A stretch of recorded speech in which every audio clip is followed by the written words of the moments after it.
Today we'll be looking at the Simpsons pedigree and their trait for hair color and its mode of inheritance. And we'll start with X-linked dominant, meaning anybody with the trait would have a dominant allele, big A, on their X chromosome. We'll start with Grandpa, who has a small A because he has normal color hair, and Mona, who has a big A because she has colorful hair. She's also going to have a small A because she's going to pass on that A to Homer with a little allele on it, making him have normal color hair, and he's going to get that Y from his dad. Moving on to Marge's side of the family, Clancy's going to have a little A for normal colored hair and big A for colorful hair. She's going to have two big A's because all of her children have colorful hair, and therefore they're going to be heterozygous on their X chromosome with big A and little a on their X's. Now, moving on between Marge and Homer, we see those two genotypes coming together, and they're just going to be passing on that little a, which is completely possible because they have a 25% chance of having a girl with a big A, little a, and a 25% chance of having a girl with two little A's.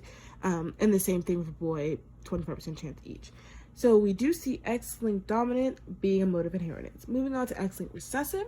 Again, coming up to Grandpa, anybody with the trait would have to have two little alleles, which we see Mona having and Grandpa having a big A, giving Homer a little A because he gets it from his mom and that Y from his dad. This doesn't make any sense because anybody with that little allele would have to have colorful hair. Clancy has that big A, and then Jacqueline has two little A's. Now we see moving on to their children, they're going to be heterozygous with big A, little a on their X's, which doesn't make any sense because anybody with the dominant allele on their X would have to have colorful, normal color hair. And so therefore, X-linked recessive is not a mode of inheritance. Moving on to autosomal dominant, anybody with that trait would have to have a big allele like Mona does, and anybody without the trait would have to be recessive, so two little alleles, so two little A's. And she's also going to have a little A because she's going to pass on a little A to Homer so he can have normal colored hair.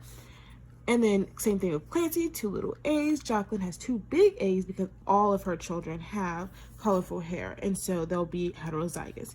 Between Marge and Homer, we see that they'll just pass on that little A that they have, and they'll pass it on to all their children.